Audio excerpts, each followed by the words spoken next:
explosions and battlefields. I found myself wandering in a war-torn hotspot on the outskirts of some country I never even knew the name of. Jaeger Corps threw themselves into battle for the highest bidder day after day, while I wandered alone.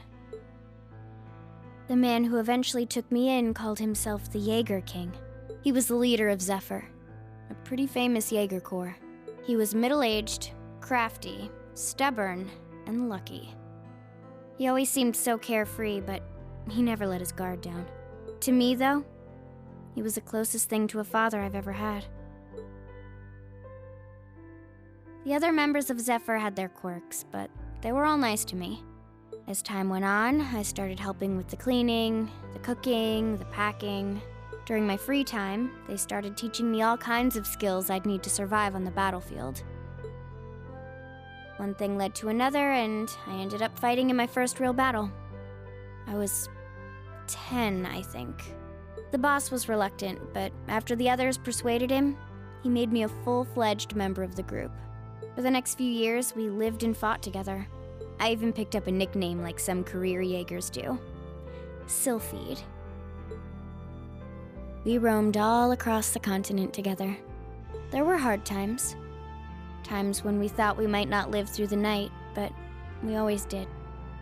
Together. Until last year, when our boss died. It was a clash with another Jaeger Corps, the Red Constellation. People used to say they were the only other Jaeger Corps in West Zemuria who could match us. Their leader, a guy they called the War God, had been on bad terms with our boss for years. Eventually, the War God and the Jaeger King decided to settle things with one big duel. They kept going for 3 days and 3 nights. In the end, they both fell. After that, the Zephyr I'd grown up with disbanded. All the members who were left just kind of scattered. I don't know where they went. Then, just like that, I was alone again. I don't know what to say. After that, you ended up coming to the academy? Yep. Just when I was wondering what I'd do next, Sarah showed up.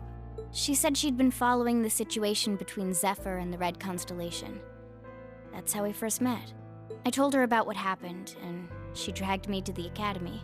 She introduced me to the principal, and after that, well, you know the rest.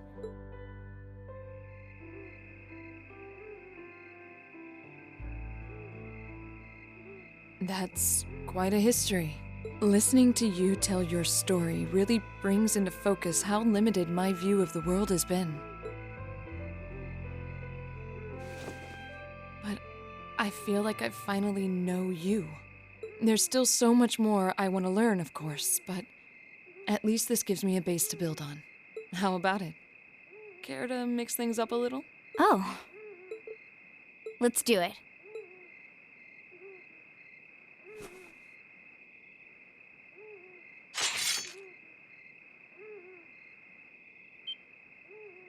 Now wait just a minute. I should have known. I guess I've had this coming since the practical exam, huh? Well, it's at your discretion, of course. I doubt either of us has the energy to fight at our peak. But we'll give it a try. You've got to be kidding me! We haven't got a chance against them! Come on. This is a good opportunity to see what they can really do, right? Let's just think of this as a little bonus for our field study and give it the best we've got. Fine. But I don't intend to hold back, so I expect no less from both of you. You have my thanks. Here we go. I'm not going to hold back.